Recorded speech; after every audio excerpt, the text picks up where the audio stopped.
Bismillahirrahmanirrahim. Assalamualaikum warahmatullahi wabarakatuh. Alhamdulillah dapat berjumpa ini. Buat juga ini sebagai postmortem of the question raised masa Masjid Wilayah Persekutuan baru-baru ni ya. Jadi the format yang kita nak buat ni, kita as a sharing session ya. Jadi kita minta everyone to participate. Everyone has to come up with a question and then kongsikan dengan kita semua macam mana nak menjawab soalan yang ditanyakan kepada kita tu. Kalau tak ada idea soalan yang nak dijawab, nak ditanya tu, soalan yang sampel soalan tu ada kat situ, boleh pilih mana-mana satu. Cuma soalan 15 dengan 19 ni saya reserve untuk orang yang ada di sini yang bertanyakan soalan tu ya. Jadi mana-mana soalan boleh ditanya dan kita kongsikan jawapannya, dan kita open to everyone macam mana nak cara yang terbaik nak menjawabnya. Dan selepas tu kita hopefully kita dapat dengar daripada Dr. Mansur macam mana kita nak cara Dr. Mansur menjawabnya ya. Okey. Ada banyak maha guru sini. Boleh kita kongsi sama-sama insya-Allah boleh. Question yang ditanya kepada saya oleh Max masa Masjid Open Day punya program ni. Max ni is a local, dia datang seorang-seorang kan, jadi dia bertanya pada saya, why can't a person like me yang I'm not Muslim but I'm a good person, dia kata, I'm honest, I've been good to fellow human beings semua, but can't be considered for paradise. Jadi jawapan saya mungkin terlampau straightforward. Jadi saya kata Muslims believe in concept of heaven and hell ya. Jadi kita di dunia ni kita being tested to see that we are worthy of God's paradise ya. Jadi and then we believe in judgment day, so kita akan dibangunkan balik, and then we'll be measured for whatever that we have done on earth. Jadi there are two parts of the measurement. Saya kata hubungan kita dengan Allah, macam mana kita carry out God's command. Okay. And then if you are positive, you are well and good. Kalau, and the other part is hablum minan nas. Jadi mana hubungan kita dengan sesama manusia kan. Saya katakan explain, if I've been bad to Dr. Rais for example, Dr. Rice can claim my goodness to become his. That's how I'll explain that. Jadi there are two parts of the equation. And saya kata, to be able to be measured, you have to know the password.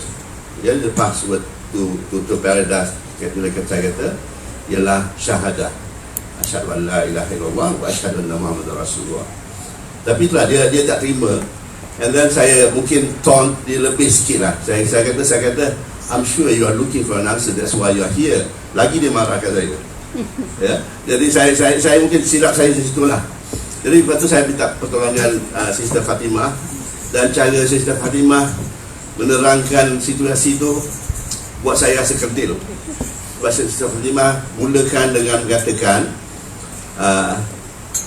Allah created paradise for everyone.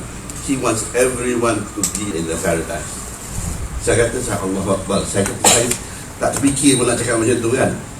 Jadi itulah cara saya jawab, menyebabkan saya terfikir saya patut banyak kena belajar dengan Dr. Mansur, Sister Fatimah dan yang mana-mana senior daripada saya. Jadi itulah kita adakan sesi sebegini. Jadi kalau saya open kepada the floor, question nombor 1 tu, macam mana cara terbaik untuk jawab dia ya. Terima kasih. Siapa-siapa? Cuba habiskan yang explanation Sister Fatimah tu. Betul, betul. Tapi dia punya explanation saya tak dapat exactly. Tapi dah when they start macam tu, they start with that. Tapi the explanation lebih kurang sama lah. Cuma cara dia, the words yang keluar daripada mulut Sister Fatimah tu menyebabkan saya rasa saya ni bodoh sangat kan. Itulah saya banyak patut kena belajar. Itulah saya rasa memang patut kita belajar dengan Dr. Mansur, Sister Fatimah, Kadi Zubir, dengan mana-mana yang dekat dengan ini. Even Sister Faz pun, saya banyak gunakan Sister Faz punya perkataan masa kerana buat closing kan. You already half a Muslim, macam tu lah. Jadi benda-benda macam ni banyak kita kena belajar, kita tengok cara orang lain dan kita belajar kerana kita ikut. Macam saya gunakan perkataan Dr. Mansur dalam masa sebelum masuk dalam ruang solat. Saya kata, this is where we pray 5 times a day to the God, to the Creator that created you and me. Saya guna perkataan itu every time sebelum saya bawa masuk dalam ruang solat. To the one who created you and me. The created you and me. The one who created you and me. Emphasize one, this is Islam. Jadi Every word is important. Jadi and then saya juga gunakan Dr. Mansur punya reference, tapi in joking terms lah. Saya gunakan macam bila kita explain the poster of apa ni, Sister Fatimah punya poster tu. Saya kata jokingly supaya dia remember ya. Saya kata if in computer terms you can say that probably Noah and Adam is DOS, and then Jesus is Windows 7, and Prophet Muhammad is Windows 10, and nothing after Windows 10, and then they all know and so that they remember, they remember that. So I may not be right, tapi itulah macam Dr. Mansur pun ada mention relate macam mana dealing with on computer terms as well. Jadi saya open to the floor ya, siapa-siapa nak kongsikan macam mana menjawab soalan nombor 1 ni.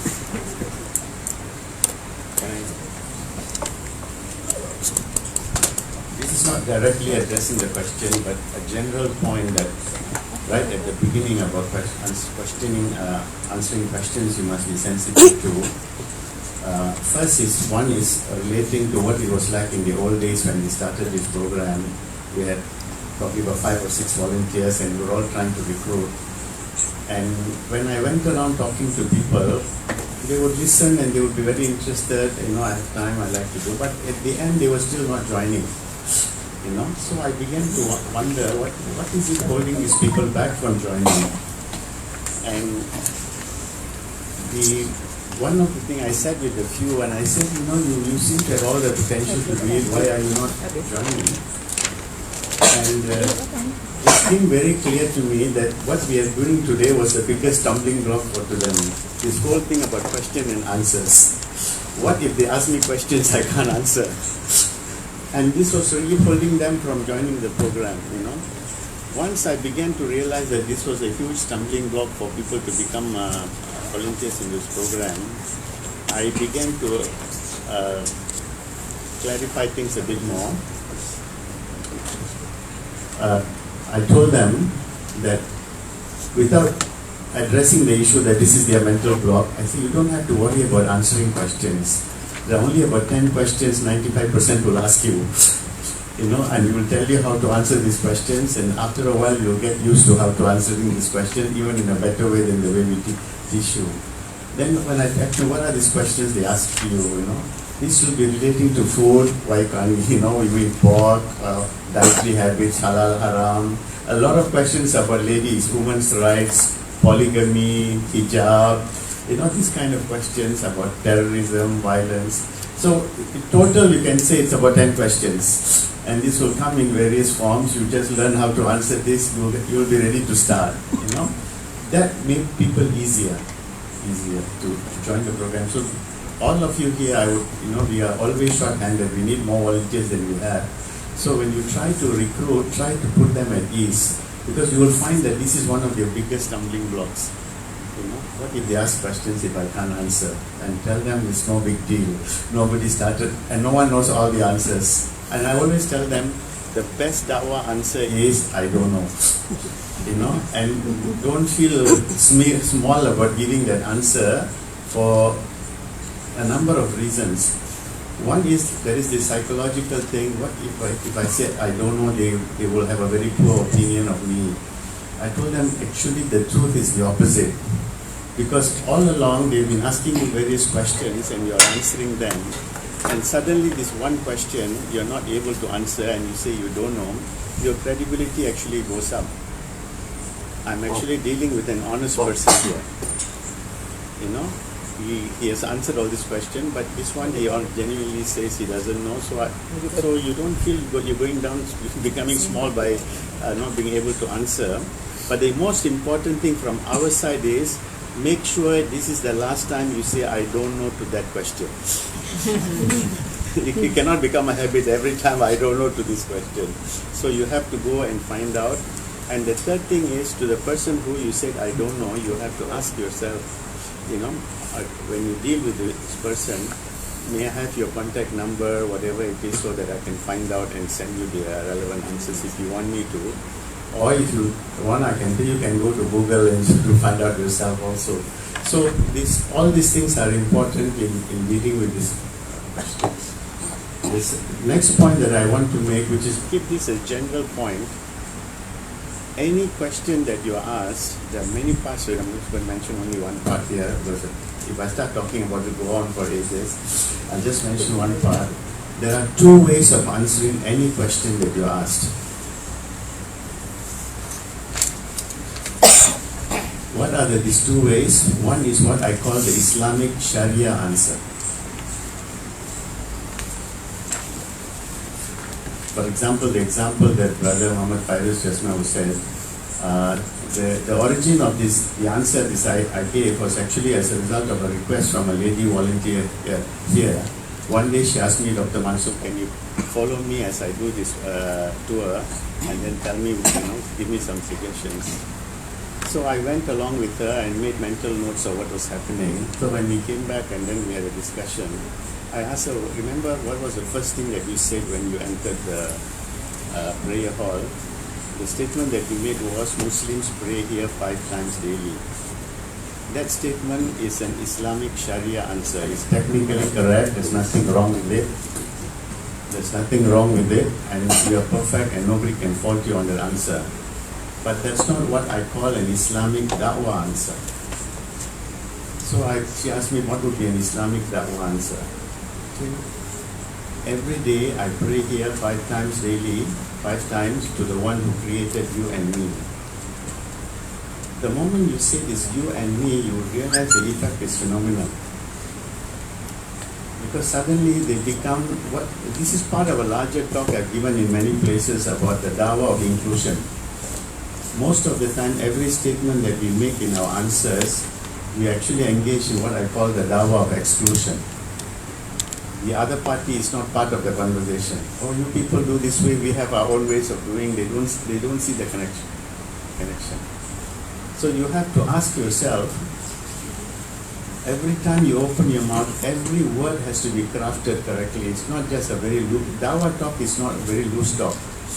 Perfection must be there in every sentence. You must think about it. What effect this word will have. So there are 2 levels of this answering. Sharia answer and dawah answer, and sometimes the goals are the same, but sometimes the way they say it, if a pure Sharia person were to listen to it, you'll be shocked, because they don't understand the way the plot is going to unfold. In dawah, you become sensitive to this. I'll give you one example. Recently, a guy comes from Russia and he says, why can't I go to Makkah and Medina? I'm not a Muslim. I told him, who told you so? It's very easy. You can go there tomorrow if you want to. I can make arrangements. All you have to do is agree to a few basic things, and you are the one blocking yourself from going. And he said, what do you mean? I said, do you have difficulty accepting that there's only one God? He said, no. And I said, I'm sure you have to agree with me, this God did not send monkeys or orangutans to educate man, he sent messengers. Do you have difficulty in accepting that point? He says no, and he sent a lot of them.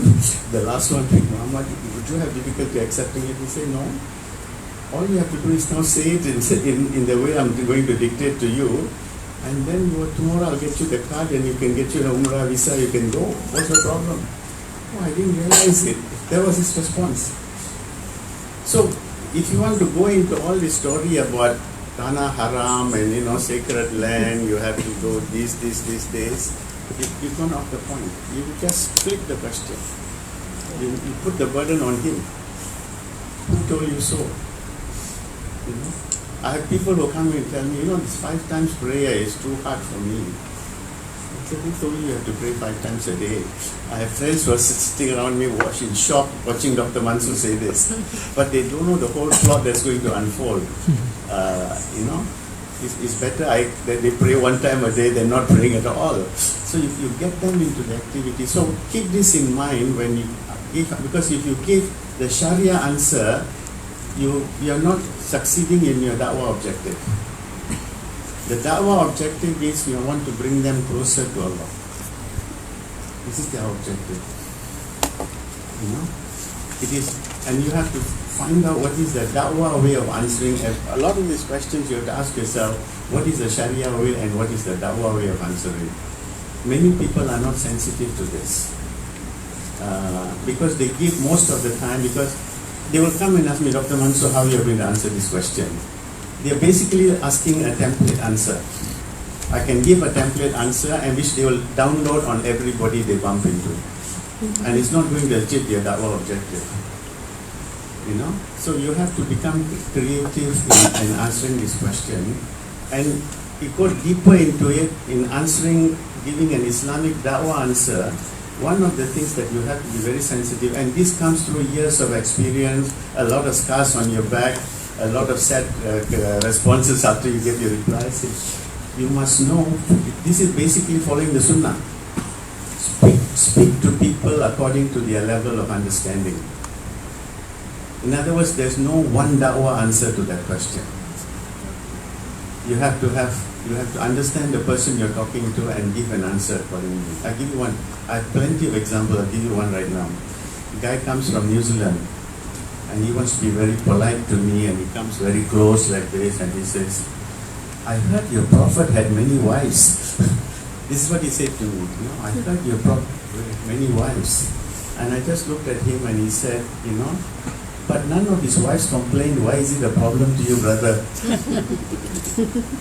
And that was enough. Yeah, he took care of his wives, nobody complained, so why should I make an issue out of it? That was enough for him. So to his level, I don't have to go into the marriage being a strategic alliance with tribal groups, or whether he wanted to help a widow. I don't have to go into all those one marriage after another. To this person, that was enough. So it's the same question with another person who would be an academic. I would have gone a different route. So you must also, in giving this answer, the Islamic da'wah answer, this comes into this whole area, what I call techniques in answering questions. You go to any da'wah classes about answering question, they never talk about techniques. It's always about content. If they ask you about polygamy, how do you say it? If they ask you about terrorism, how do you reply? They give you content, which you are expected to know and download. But how do you creatively apply that content to make da'wah points? This is an important thing. I'll stop here. Hello. Assalamualaikum warahmatullahi wabarakatuh. My name is Sajid Zubair. I'm so active with Dr. Mansur in Negara. Okay, the question was raised in number 1. So first time Dr. Mansur, I learned many points today. Even though we've been my teacher for many years, still I learned many points from him today. And the question number 1 is question raised by Max during the mood. Why can't a good, honest, gentle and considerate person like me be considered for paradise in Islam?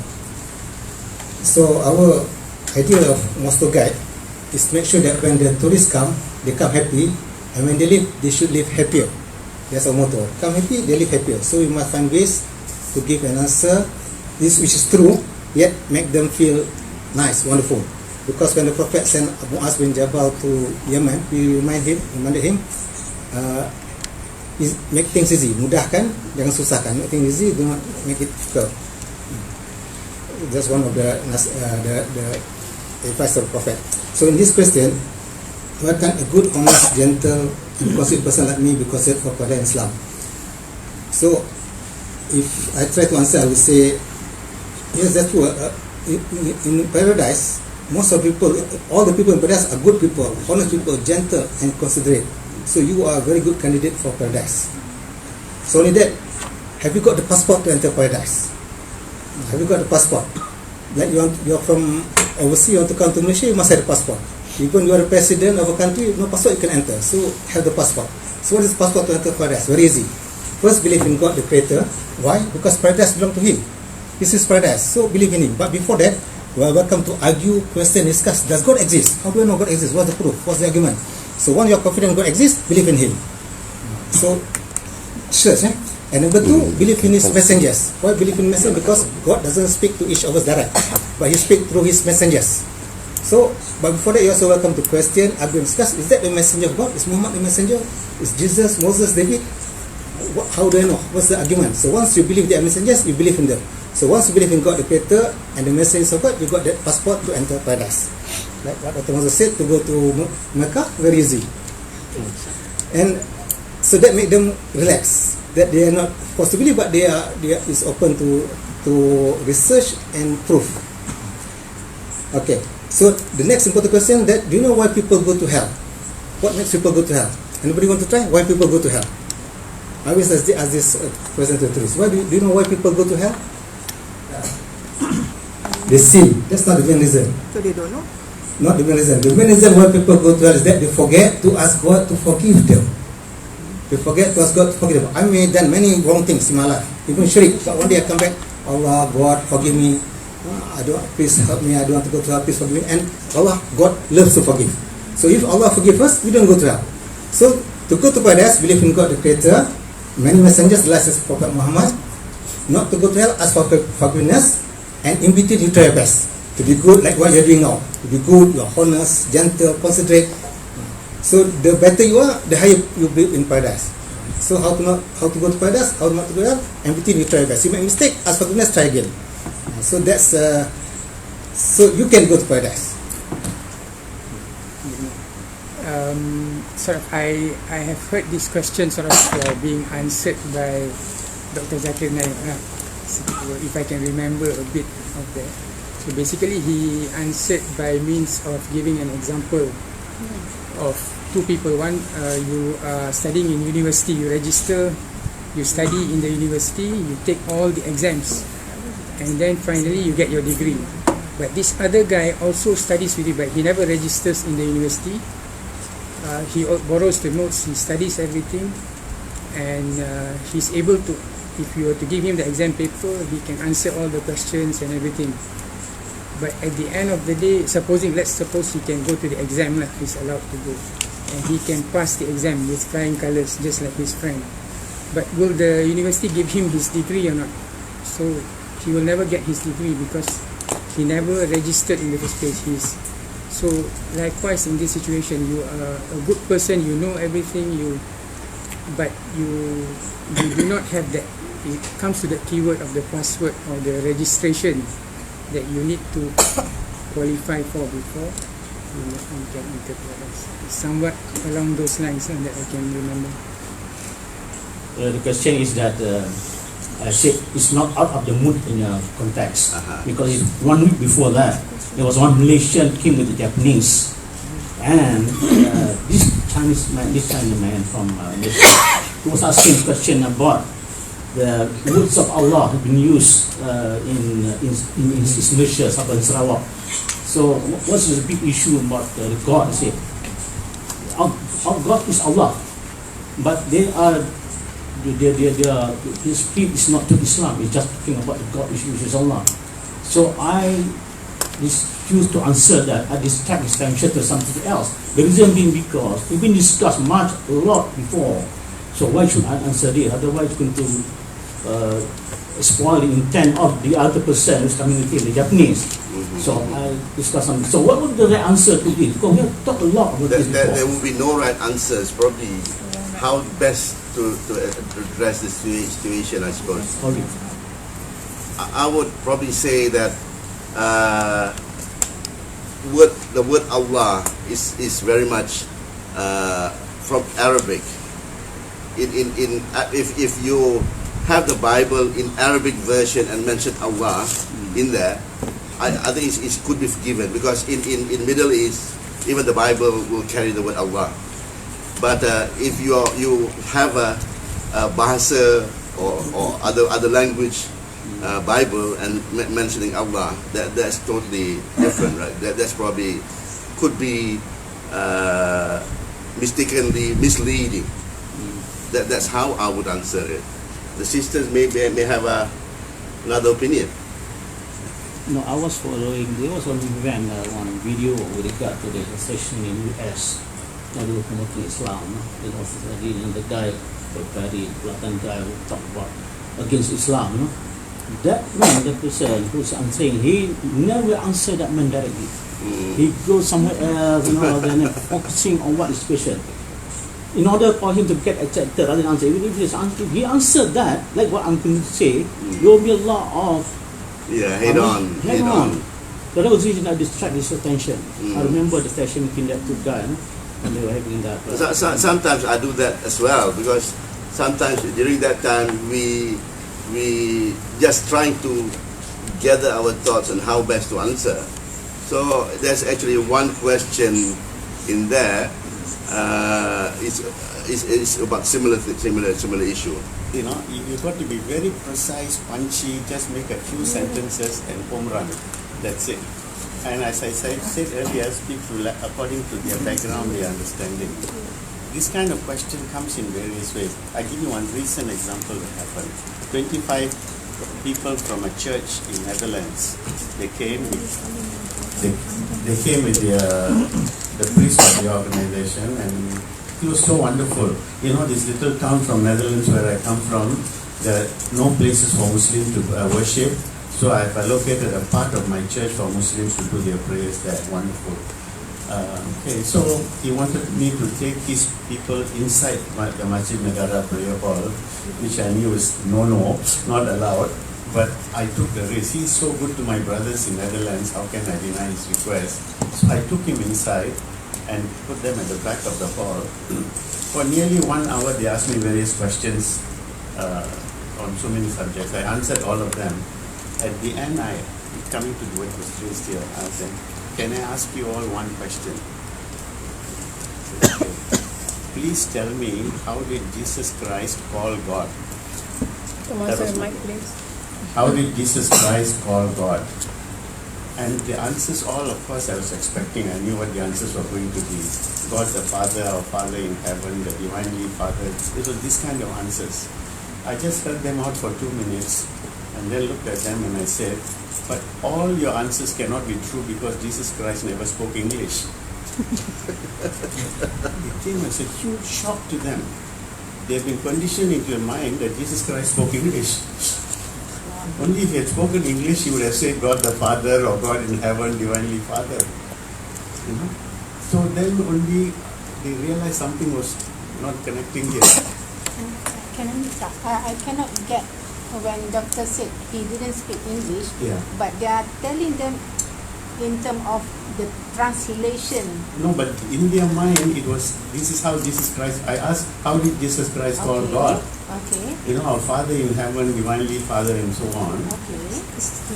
They're in a state of shock. Then now I'm going to ask you the next question. What was the mother tongue of Jesus Christ? Aramaic. And what was the word for God in Aramaic?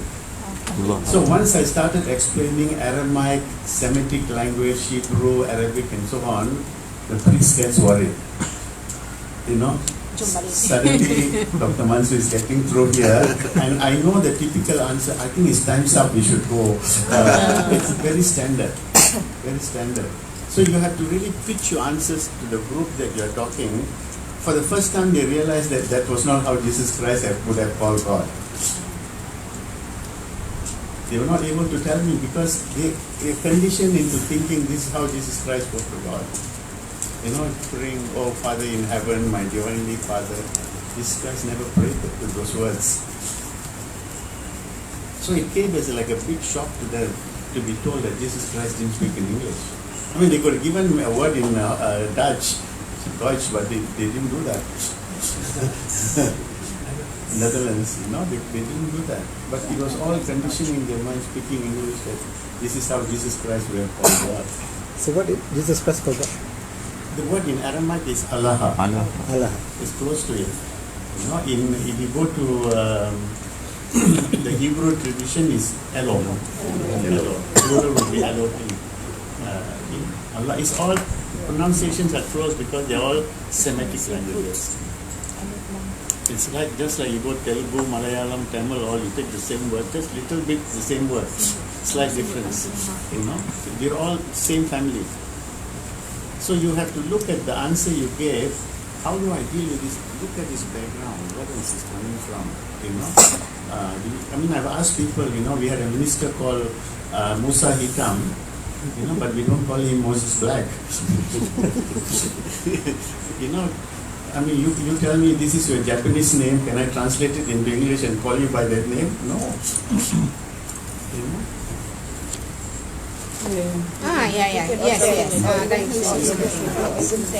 This question can be raised to a slightly higher level, very philosophical level. The level is this, that you can ask people that what is the purpose of life? Start with a simple question. We ask this all the time. And in answering this, you will find that many of them, the answers given will fall into this category. They are not living their life, they are actually drifting in their life. Drifting in their life. In fact, I was listening to a good lecture by Hamza Yusuf this morning. He used the word wandering in life. You know? How does this happen? You wake up in the morning, you look at the newspaper. What do you see in the newspaper? Mostly bad news. Train crash, plane crash, bank fraud, criminal, murder, whatever it is. The names, locations are different, but the news is always the same. News is always the same. When we read it, what do we feel? We actually feel nice. Oh, I'm not like that. I'm a good person. I don't do all those things. In fact, I'm better than a good person, you know. I take care of my parents, I do community work, I do social work, I give to charity. So you feel good about it. I don't need anything. Life goes on. Why do I need anything else? This person actually, what is happening is that they are drifting in their life rather than living their life. Because to live your life, it must be connected to a purpose. When the purpose is missing, you are in real trouble. What happens? Probably some of you were not even born at the time. The Gianna Jones, have you all heard of this? A guy called Gianna Jones? He has heard of, my generation would have heard of it. Yeah. You know?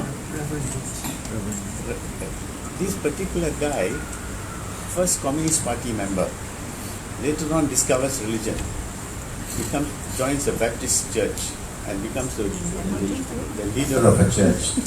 Becomes the leader of a church. He convinces enough people that if you follow him, he can actually show you Jesus Christ. He convinced people. And then they were all supposed to, from USA, to go to a place in South America called Guyana. You know, and when they go there, in fact, every detail he plans out, how much you pack, because once you see Jesus Christ, you are going straight up to him, no need to come back, so you don't need to have more than one pair of footwear. So you're not even coming back. So precise. And the people who followed him, convinced him, a lot of them were professionals, educated people. Who are these people? In my view, they were wandering or drifting in their life. There was no purpose. So when they went into Guyana, what he does, he takes them deep into the jungle. And then he tells them, you're all going to be given a special drink. When you drink it, you will immediately be able to see in the heavens Jesus Christ. They have come this far totally brainwashed, and they took the drink. The next day, they just saw hundreds of bodies in the, because it's all cyanide. That's what he was asking them to drink. The belief was so perfect, they drank, they died. If you have been living a life with purpose, know why you are living, where you are going, where you come from, you will not fall into this kind of things easily. So the answer to that question is, we all can say we feel good and so on. Even the most educated, even in Malaysia right now, even the most educated, very smart people, you know, suddenly the family member or they have some medical problem which modern medical science cannot handle. Where do they go? Oh, I know this one Bomo, he even cured 4th-stage cancer. I have some people who come to me with this kind of problem. I always tell them, what did the Bomo tell you? That was it your neighbor who did it, or is it your family member who did it, or was it your business competitor who did it, or was it meant for somebody and you stepped on it? Tell me which one he said. The moment I ask them this question, they say, "Doctor, we have been cheated." It's like this. Because the grounding is not there. So if you are just drifting and wandering in life, you would fall easily into this. If your life had been a life for purpose, you would not be forced so easily. The question that actually I PM to the referees was typical question as I've heard it before. So they say that you are a Muslim just because you were born into a Muslim family. So if you were, if your parents were Christian, if you were somewhere in India, you would be a Hindu. If you were somewhere in, I don't know, South America, you would be in a pagan religion or whatever. So everybody is only in their religion because they were basically born into it. Although there are some conversions, but basically you are born into your religion. So as a result of that, you are saying that Islam is the truth, and then so you get people who are born into Islam. So they have an advantage because they can go to heaven even though they are not a good Muslim. Whereas somebody born somewhere in Mexico, maybe they've heard of it, had a proper introduction to Islam. So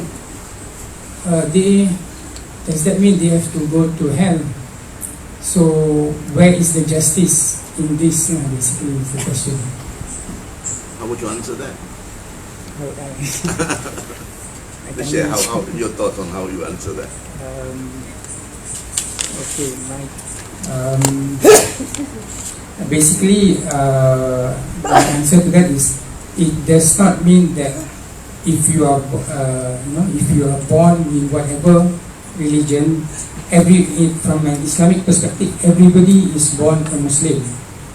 Later on, they become whatever, Hindu or Christian, based on their upbringing and their surroundings.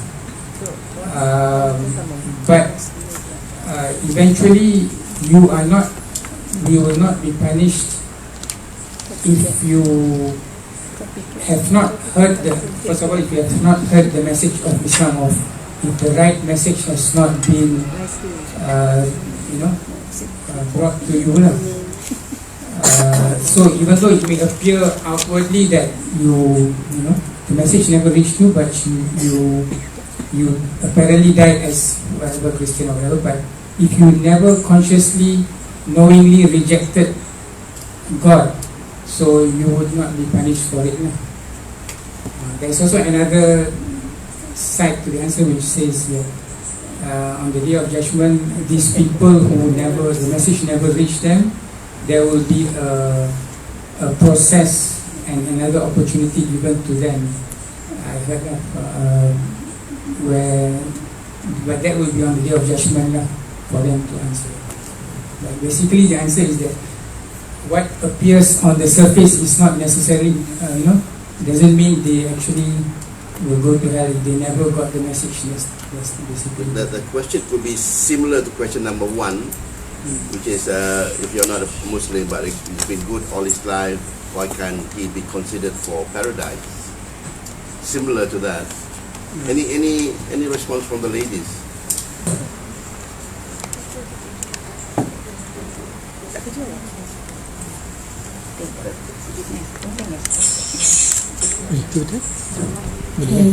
Yes. I think if we really look into it, there are several passages verses in the Quran that we can use to quote on this. The fact that those who have no knowledge and the knowledge has not been disseminated to them, they will not be punished. Do you know which verse? Yeah. Do you know which verse? I've forgotten. There are several words I can share later on. Yeah. In fact, I've joined Modern Da'i under Brother Masjid. Those of you who have joined, and you know the verses that have been quoted for a better understanding that not all kafir. Kafir is a strong word. Kafir is actually those who knows about Islam and who has been, in his heart he knows the truth, but he refused to acknowledge the truth. That is the real kafir. And those people, that's the one who will be punished in hell forever. So commit shirk, purposely commit shirk. And the rest are not actually in the term. If you really look into the verses of Quran, you realize that not all what we understand as kafir today is actually a kafir and will be punished to hell. Sometimes I do refer to Al-A'raf ayat 172.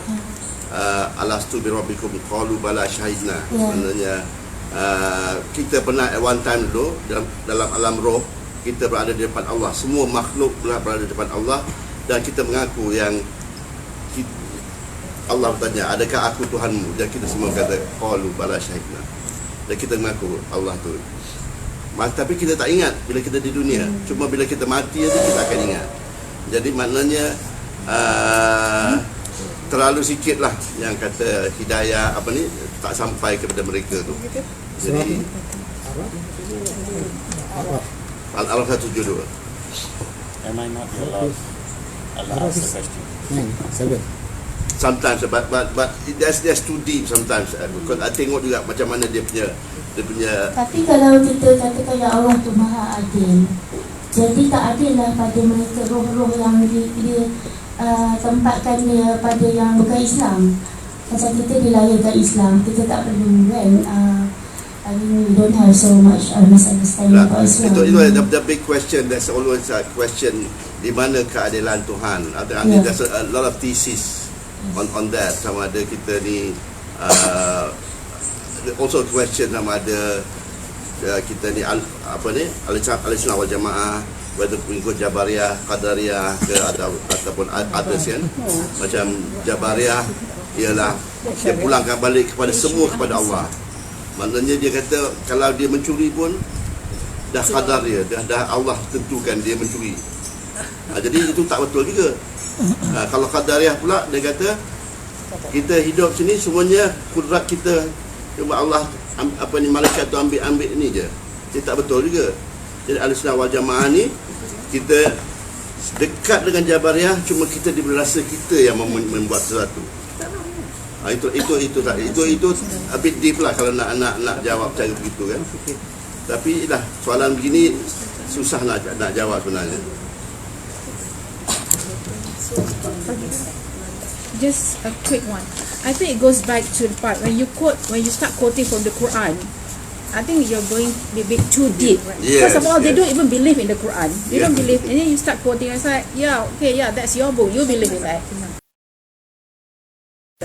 To piggyback the question, what he was saying, I was asked the question. Okay, this is separate from saying you're born a Muslim, right?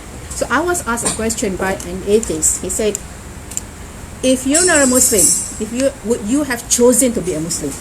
Well, this person had known me for years. Okay, so I said, you have known me for years. I'm not crazy. I've been known to make good decisions, and I would straightly say, yes, I would choose to be a Muslim. Because he asked me that. Say, would you choose? Let's say you're not born a Muslim. Because macam you kata tadi kan, you kata you're only born a Muslim, so culture. So he asked me that. If you're not born a Muslim, would you have chosen? I said, yeah. And I quickly said, after before he could answer, said it, I quickly said, and you have known me for a long time. You have known me to be sane, wise, I've made right decisions and this and that. So when I said, yes, I would choose to be a Muslim, it's from a very sane, wise choice that I'm saying, and I have my reasons. And of course, being friends, we meet every day, we talk about the same thing, and and he would find things to goad me with, and then I will answer. But not meant to be. Until today, he's still not a Muslim. I think a lot of people have made this comment here that but that people are born Muslims or born into Islam, actually doesn't say anywhere in the Quran or in the Hadith that you're born into Islam or you're born Muslim. There's no ayat that, you know. The only reference that we have is a Hadith which says that every human being is born on a fitrah. What is fitrah? Fitrah is a state of natural purity. This clarification has to be provided as opposed to another view which says that everyone is born into sin. You know, we're all inheriting a sin. The sin of our original fathers. It's almost like a hereditary disease that one person takes on, one generation takes on. But it doesn't say anywhere that you're born into Islam or you're born Muslim. You're all only born into fitrah, which is a state of natural purity, and if this state is allowed to develop without being corrupted, it will naturally lead towards the worship of the one true God. This is what it is. I actually had one person who came to the prayer hall here, and the previous night he made an appointment to see me. I was sitting in the prayer hall as he was approaching me, and I looked at him. We haven't even spoken a word. We didn't even no introduction yet, I think. I just looked at him and I just said, "Do you know that you're a Muslim but you don't know it?" He was kind of shocked for a while. "I'm a Muslim and I don't know." "Yeah, now let me tell you." He sat down. And the entire discussion was about what fitrah is all about. That he was born on the same fitrah that I was born on. And you know, and what happened in our lives that we ended up with different sets of beliefs. So we talked and talked and talked. And that was about 1.5 hours had passed, and after that I was having a sharing session at it.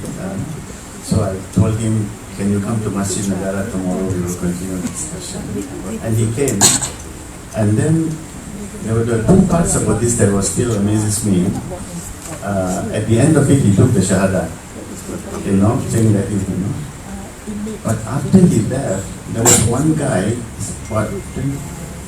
within hearing distance, he could hear what was going on. And I saw him on one while I was talking to this guy. So after he left, this other guy comes, he says, "I also want to take the shahada." How it works. It's unbelievable. When these things happen, every time the experience is, you could not plan it yourself. But coming back to the point, so do not make this point that we are all born Muslims. We are all born on fitrah. Then explain what is fitrah to them. The moment you say it, you're already entering what I would call the dawah of inclusion. You're already entering into a common ground with them. If you say, "I'm born Muslim," the guy say, "I'm born Christian, I'm born Hindu," the dawah of exclusion starts right there in the labeling. So start everywhere you talk. Most of dawah fails because of the language is so heavily loaded with exclusion, treating the other one as the other, not as part of the same thing that you are striving in life. Question 19. Question 19. Yes. Okay, question 19. Dr. Rais, bacakan question 19. Question 19. If God is loving, why does He allow suffering in the world, especially the suffering of innocent children?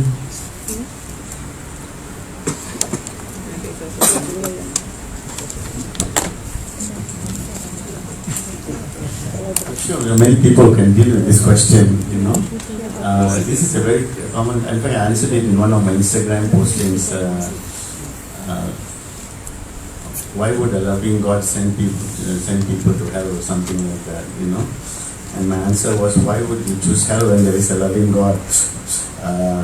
This question about people who ask this question is about the concept of good and evil. And the way they deal with it is they ask questions, they're actually expecting what I call a designer God. They have their own idea what God should be, you know, and if the God doesn't fall into that design that they have created, then he's not a good God. is a bad God, you know. So God can be loving, but He's not allowed to be cruel in their view, you know, because they have a particular definition of cruel, you know.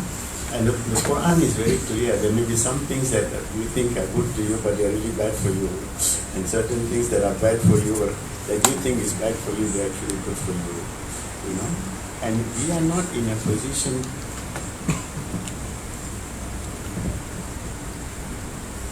to make the judgment about which is right for this person, which is wrong for that person, you know.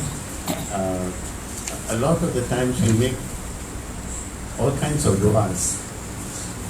In fact, there is a famous statement that says, if God answered all your du'as, where would you put them in your house? There will be so much things you would want, you would not have space in your house to put them.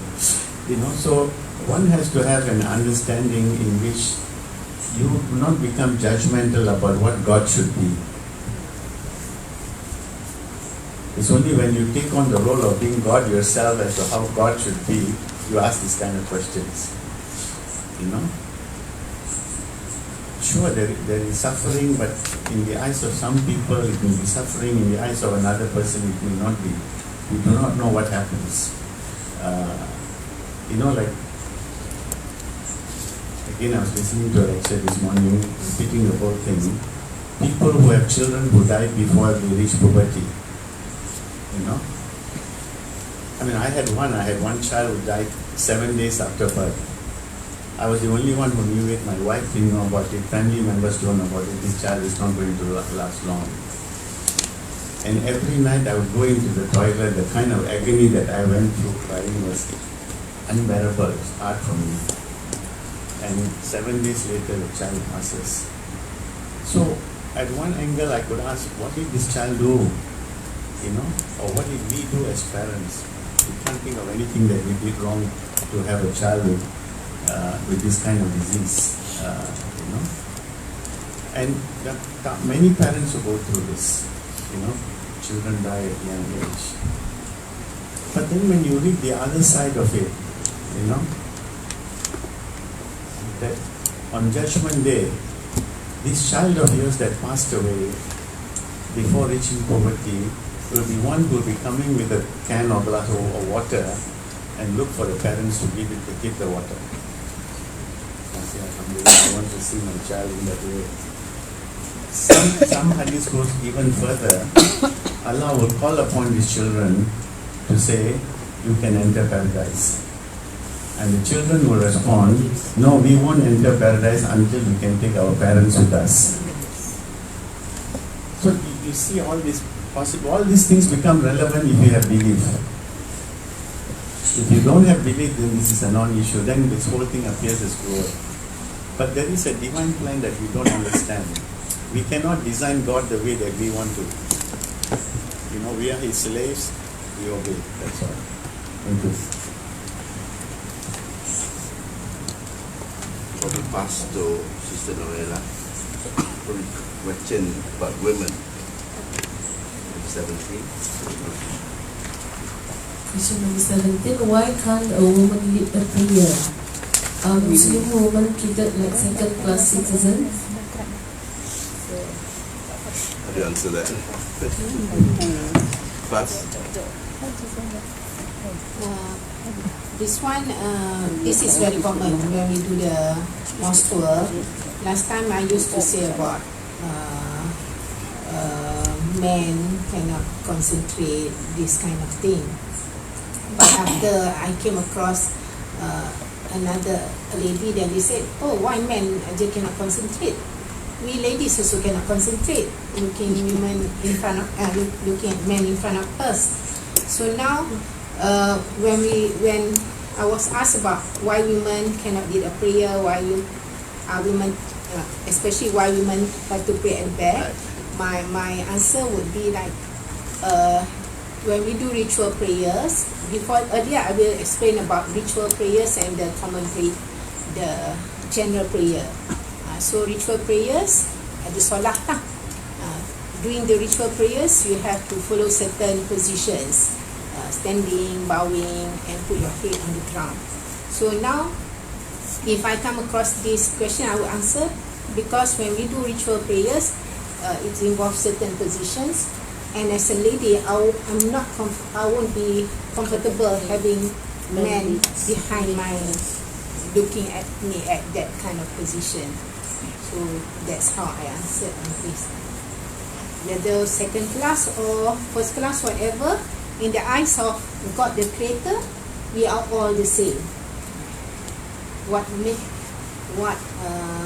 the difference are how our attachment, heart attachment. That's my answer. No, I think you should immediately disarm them when they say, why can't women lead the prayer? They say, who said so? Women can lead the prayer. Yeah, It's an obligation of women. That's better answer. Yeah, because it's always like, So that why women can lead I see prayer? our style of Yeah. answering.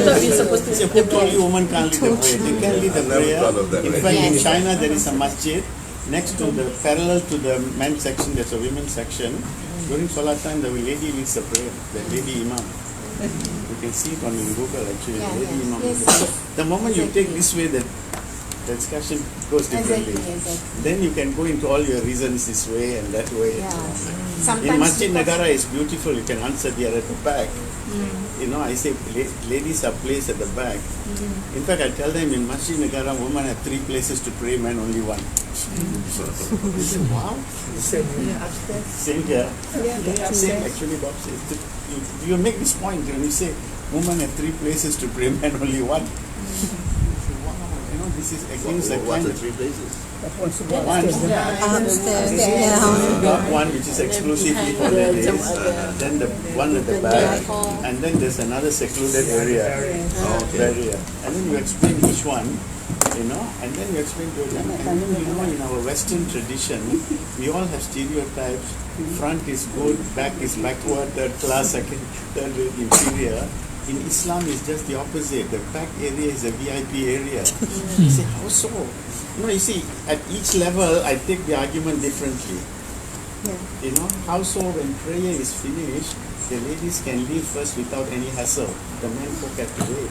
This is a way how Islam honors the woman in the prayer hall. This is Dawah style of answering. Not Sharia style of answering. If you go into line of Allah will be pleased this way, this, you don't get to them. The You go this way. VIP is at the back of the car. The driver has in front. Yeah. I mean, one Saudi woman answered, are you unhappy that you don't have now it's changed, you can't drive a car. I said, we don't need, we have chauffeurs. We don't need to. So, but what I'm saying is the examples I gave just now is a way of how you twist the answer in a way to show that Islam actually honors, respects the woman, and this is not a way of discrimination at all. Any other questions from the list that would you like to discuss? I would like to hear from Dr. Mansoor. Why is eating pork prohibited? I myself don't know the answer. Anybody else want to share on that before Dr. Mansoor wrap it up? Because the Quran says so. Yeah, that's what. I say this answer very straightforward. This Because being Muslim, we stick to what stated in the Quran. So we are not taking pork because God said tak baca Quran. my answer is somebody sharing, go back to the belief on the Creator. He creates us, so He knows what best for us. Yeah. That's basically just like you have a car, is supposed to use petrol. The maker said use the petrol. You cannot use it. Why cannot use diesel? Diesel is cheaper. It can mix your Save economically. You cannot simply say something where the maker say he knows best. That's my answer.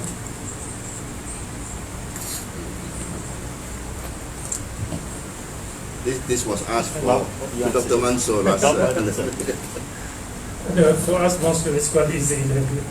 God says so. Punishment for the Yes, earlier yes.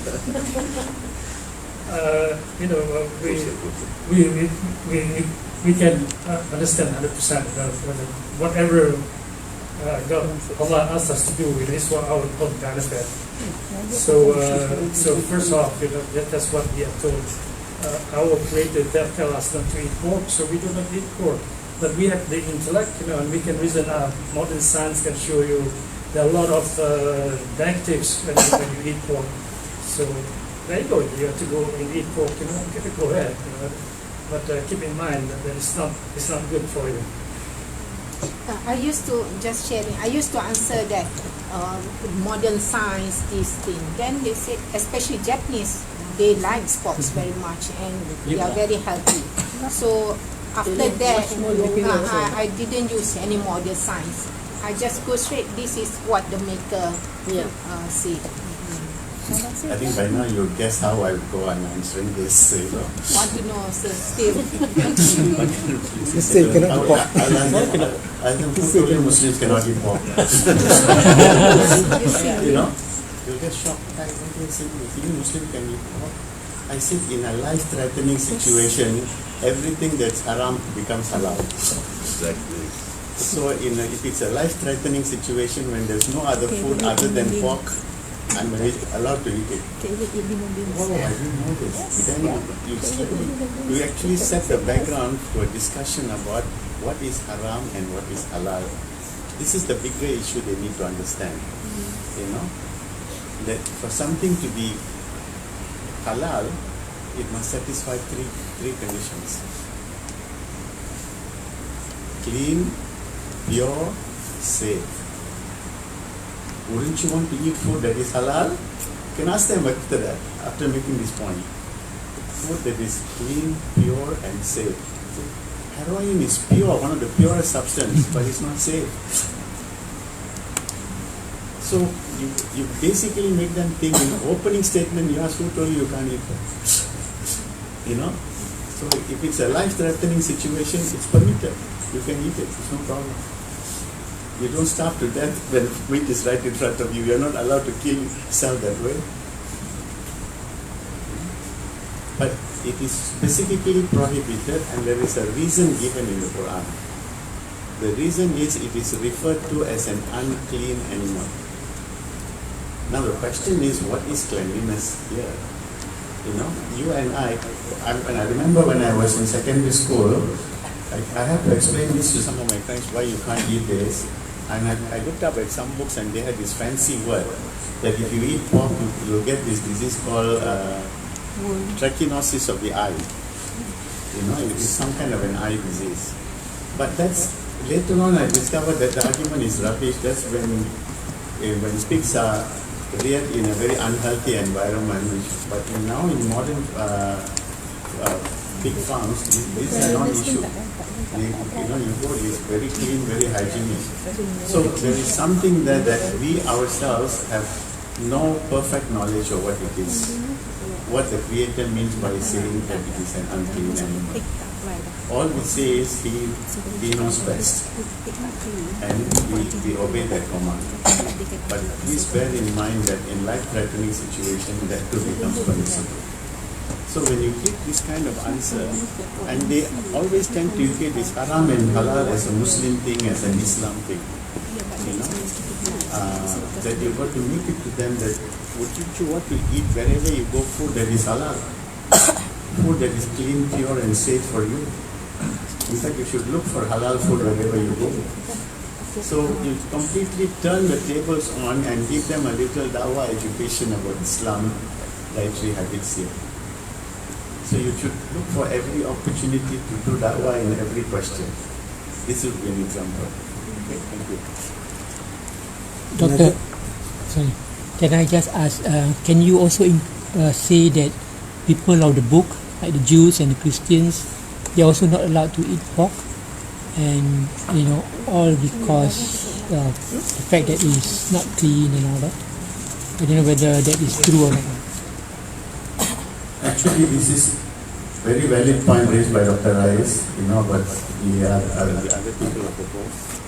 And this ruling did not start in the 7th century Arabia with the Quranic revelation. If you go earlier back, look at the book of Deuteronomy in the Bible. Forbidden to you is the flesh of the swine. So it's not a new ruling by the Almighty, it has a background. And the Quran, one of the things about the Quran is, there are many people who will say that the original teachings of Jesus Christ or Moses or laws. The Quran explicitly refutes that position. It says, all the truths of my earlier revelations are confirmed in the Quran.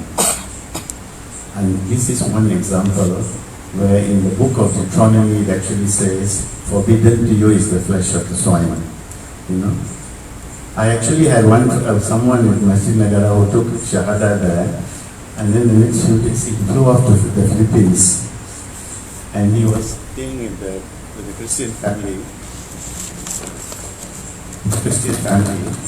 and they did not know that he had converted. So when they served dish, there was some pork meat there, and he asked them, don't you all as Christians know that you're not allowed to eat this? And they were surprised, they didn't know.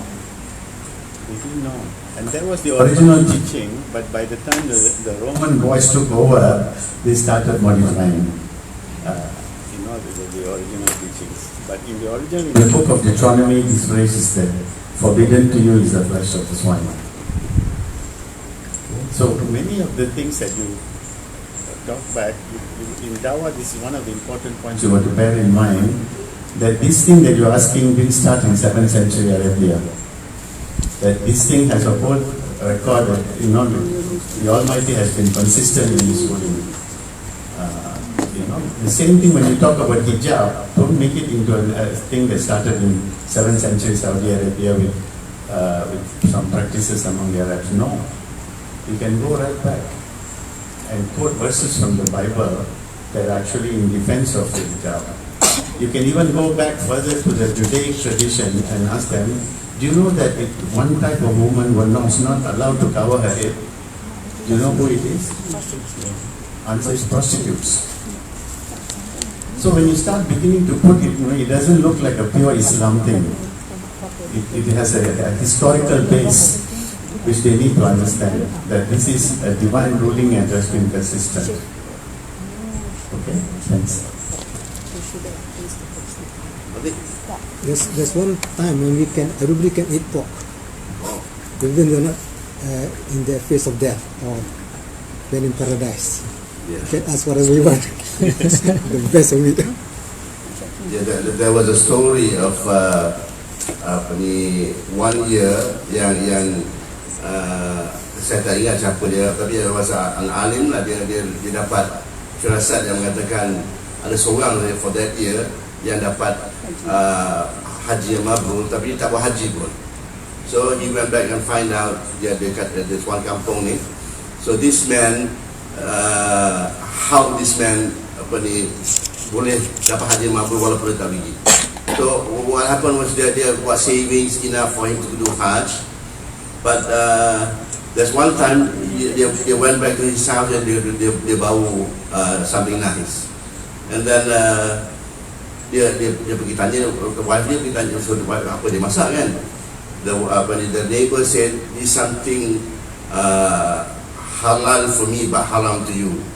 So because the next door family was so poor, they had to cook bangkai keldai. So hearing that, dia bagi semua savings dia nak pergi haji tu to that family. So that was how dia was dapat haji mabrur tanpa pergi haji. So wallahualam, dia cerita kepada saya oleh seorang tabligh lah, jadi saya rasa dia betul ceritanya. Since kita ada running short of time, kita ada 12:30, but masjid prepare lunch for us. So I interested to know question number 6, how to cope with family objections to taking shahada. So would the ladies like to answer this before kita pass to Dr. Mansur? Straight to Dr. Mansur. Yes. Okay. Mengejar masa.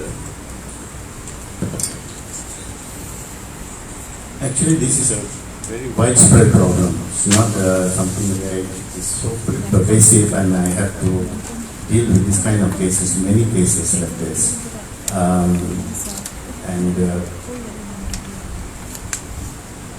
The first thing that you have to tell them is, make this thing many people don't understand is that when you become a Muslim, there are two separate processes. One is declaring yourself to be a Muslim or declaring the Shahada. The other is registering the Shahada. These are completely different. When you declare your Shahada, this is where you say Ashhadu an la ilaha illallah wa ashhadu anna Muhammadan Rasulullah.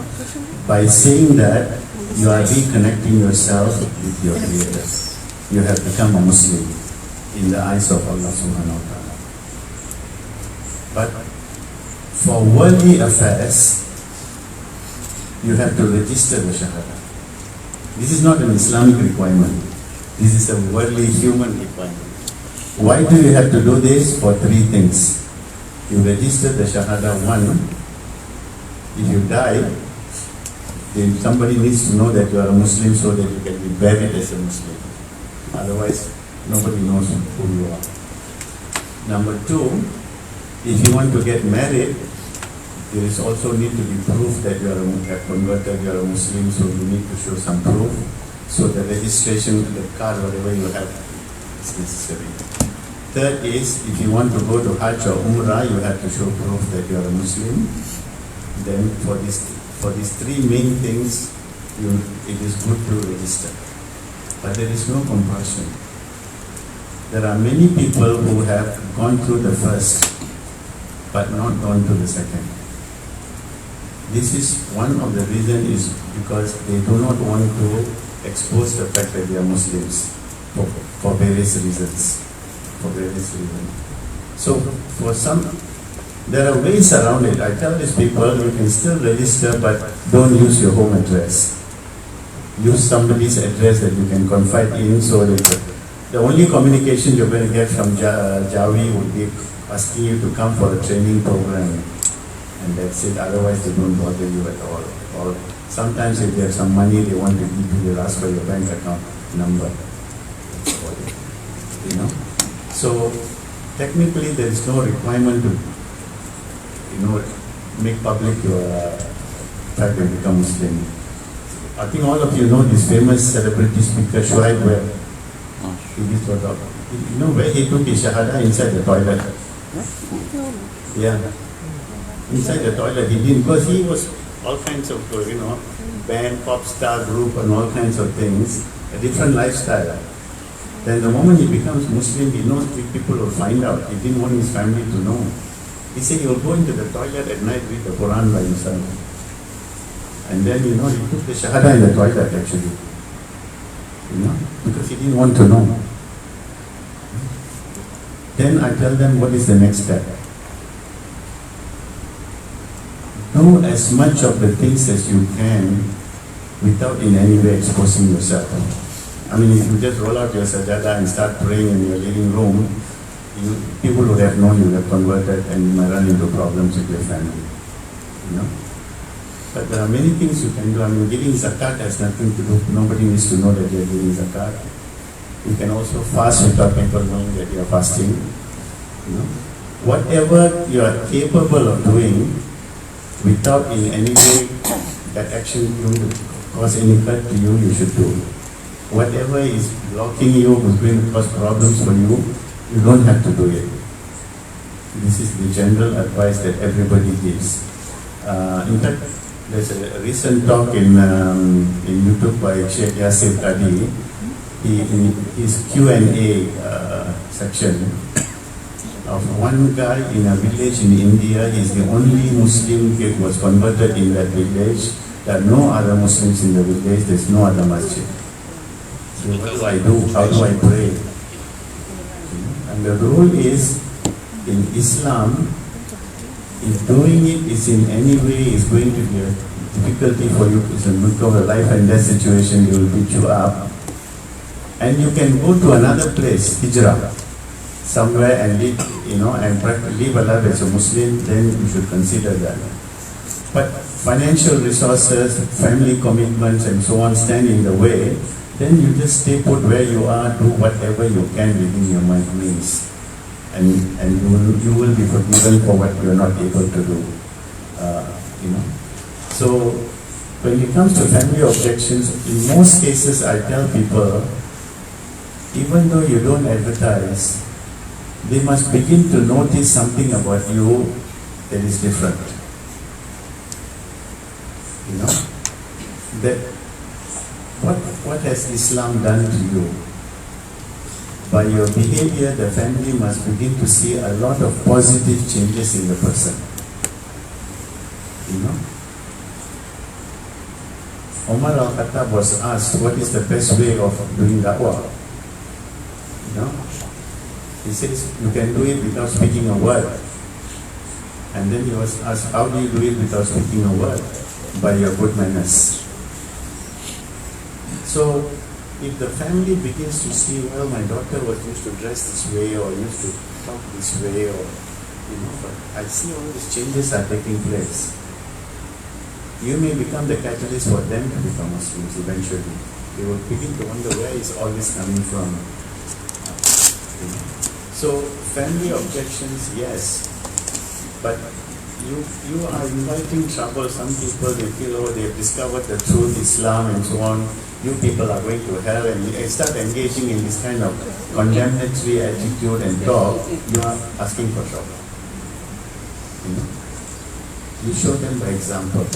You don't have to tell them you have become a Muslim. When they themselves will start questioning, what's happened to you? Where is this coming from?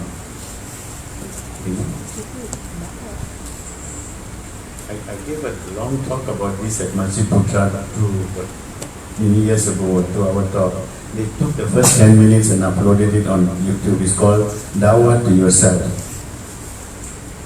Dawah to yourself. That is, when you speak about Islam to anybody, your ears listen to them first before the other person listens to it. And over a period of time, people will begin to realize, and you yourself must realize, how many of you now who has been in this program for many years, if I ask you, how has this program benefited you, what would you say? We have to ask ourselves, When people ask me for a one-sentence reply, my reply has always been, I'm in greater remembrance of Allah now than before. Because this manifests itself in the. So you must be able to engage in self-evaluation. How have I benefited from this program? Which means, in what way have I changed? I always, when I invite people to join this group, I always give them, I can give you this guarantee if you join this group. They say, what guarantee can you give, Dr. Vaso? First thing is, I'm assuming the underlying position is you are joining with sincerity. You really want to work in the way of Allah. I take that as given, I'm not questioning it. That's between you and your Creator, the sincerity part. But I say, this is how it happened to me. Within 6 months, 2 things would happen. One is your knowledge of Islam will shoot up. How will that happen? Because every day you're worried, what if they ask me this question tomorrow? How would I answer? So you're forced to ask somebody, read a book, or how would you answer, it will happen. So I can tell you, last night I learned something new all these years that I've been saying. In Salawat, Allahumma salli ala Muhammad wa ala ali Muhammad. The al is not ahli, it's ali. Al is different from ahl. Totally different meaning. Al is more than family. Ahl is family. So even this little thing that you take for granted, and suddenly I was exposed to this big controversy that's going on about what is the correct way of saying istighfar. Astaghfirullah al-azim alladhi la ilaha illa huwal hayyul or hayyul qayyuma. You look at the hadith, it's qayyuma and ahal. So there's discussion about in Arabic grammar which is the right way. these are very technical things you learn as you grow, but generally you will find that if you do this work, your Islamic knowledge will go up. The second thing is, I'll actually tell you from my experience, the first day I did this work, after doing it, I went home. I just opened the Quran at random, and this ayat was right in front of me, and it is still right from me until this today. That haunts me every day. Lima taquluna ma la taf'alun. Why do you say that which you do not do? Why do you say that which you do not do? So, this kind of very forceful reminder, what actually happens is your amal increases. Many things you take for granted, you try to do now. You know? So, the key thing in all this is the sincerity in doing this. Two things will happen, you will benefit from this. And it's a continuous learning. And so whenever you invite people to this program, tell them this benefit. How it has benefited you, you must be able to say, I used to do this, but I no longer do this. You know, I'm more sensitive to this. You know, I mean, I used to call BIB. You know, what do I call BIB? You know, best in backbiting. Whenever I'm there, they're always talking about somebody else or somebody here. You know, I said this is the only religion that equates backbiting with cannibalism. How so? It is considered sin equivalent to eating the flesh of your dead brothers. Ayat in the Quran. Yes. It directly equates backbiting with cannibalism. You know? So the moment you begin to be sensitive to this, you be very careful about talking about others in their absence. Maybe before this program you were not this sensitive, but after this program you pick up this knowledge here and there because this is helping you. So ultimately the work you do here is not about the tourists, it's not about the masjid, it's about yourself. That goes back to your Self. item number 1, niyat, right? Yeah.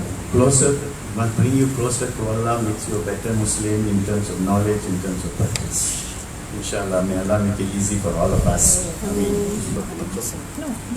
Actually, I listened to Bob, Zubair, you know, it's the same, there's too much talking. Dawah is not a lot of talking. They got all the points, but these people don't have the time to listen to a lecture about this, you know. It has to be short, quick, and punchy, and get home. I'll tell you an example right here that happened at Praia Baldia. This guy comes and he's IT background, Ireland. And we sat down, he asked me questions. The moment I knew his IT background, all my answers were IT based. I never talked about sin, I talked about virus. You know, I never talked about how to control this virus thing. I didn't talk about the zikrullah, whatever it is, about how do you build firewalls in the Islamic way. You know, it was all tuned to his language. And anyway, at the end of it, he took the Shahada, like, you know. And 1 month later, he comes back to BIP and I happened to be there. And he asked me this question. Do you know what made me convert that day? He asked me, you know, you said something. I said, I talked to a lot of people, I don't remember what I said to you. You have to tell me what I said. There's something you said about Islam that caught me and that was the clincher for me. What did I say? You referred to Islam as the final upgrade. That's what he said. I don't remember saying it, but that's what he said. I said, you know, sometimes you just need to that person, what does he need, and just give that, that's all. You go into a long story, you just lose the plot somewhere along the line, and we kind of fall half asleep because this is not an exciting subject to talk about religion most of the time, you know. So it's very important that we carefully craft our replies, you know, because we want to say everything and we try to add everything in the end, you don't know what you said at the beginning, you know, how this person is absorbing what you said. But a few short sentences that drive home the point is all that's needed in Dawah. And every time, this is what you know that you're a Muslim but you don't know it, starts. Do you know that Islam is the final upgrade? That's it. you know, do you know that when I, you know, when my Isha prayer time is 8:45, but Manchester United is playing at 8:45, I decide to watch the 8:45 live telecast instead of my prayer. That means it's Manchester United Akbar for me, not Allahu Akbar. Sharp. They get the point what it means, Allahu Akbar. Okay, thank you. Well, I normally like to share with the guests, like Islam gives me clarity and peace. Because that's what I said. And also it gives the answer or the big question, why are we created at all? And also, what are we supposed to do on earth to make that we qualify for the next life, for paradise, Allah's paradise. So I normally like, that's how I would answer the big question. Yeah. Okay, we probably had just one more question left. So anybody would like to, any from the list? Which, Question 12. number 12. There are many answers. Do we have any control to what that has been I heard many preordained? answers. I want to comment on it. Yeah, this question has actually been asked to me. I struggle to answer that because I don't know how much that he knows about the Aqidah again. Whether how much do we, how do I explain it? Yeah? So I would probably like pass the mic to Dr. Mansur. Anybody else? I don't Or the Haji Zubir. Haji Zubir then Dr. Mansur. Haji Zubir then Dr. Mansur. Then we have to close. Yeah, 10 minutes. Okay, do you have any control to what that has been preordained? Qadar. Okay, God gives us this freedom to choose between good and bad, right or wrong, better or less. Okay, give the freedom. But Allah knows only what we will choose. Like now we have orange in our right hand and poison in left hand. And also we know the benefit of the orange juice and also the effect of the poison. So God gives us this freedom to choose. And whatever we choose, we will face the consequence. But God already knows. We find what we will choose. We still not sure, but God already knows. So that means we have been given that freedom. That's why we determine to ourselves what we want to do. Because that even God knows, but God has given us this freedom. So that means we want to obey God. Disobey is our rights, our freedom, but with consequences. If you obey, this is what will happen. If you disobey, this will happen. Just like that poison and that orange juice. So we have given the choice.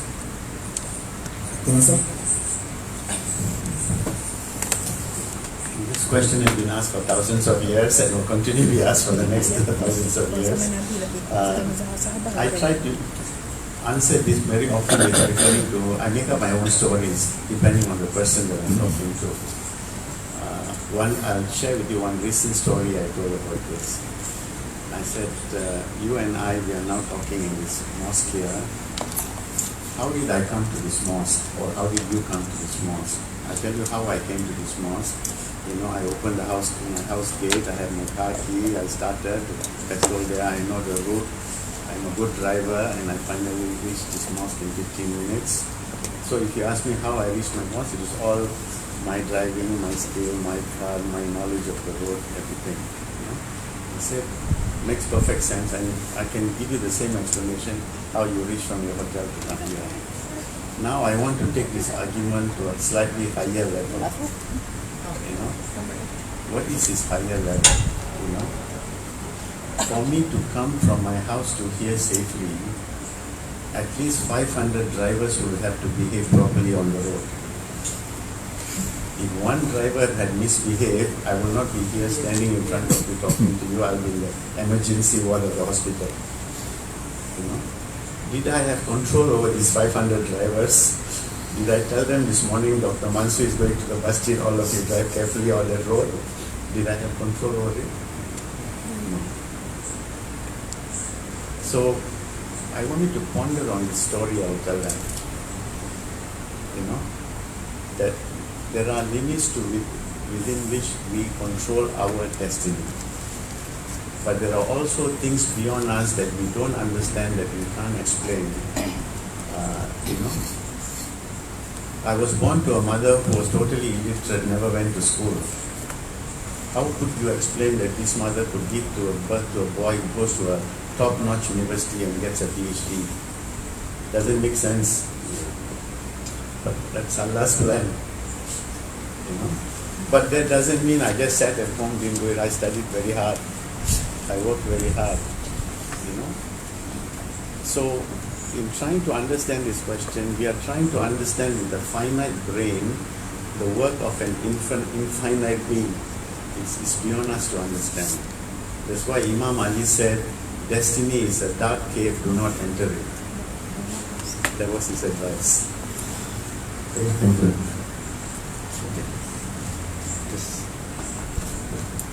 Well, Alhamdulillah, I think we went through all the questions there.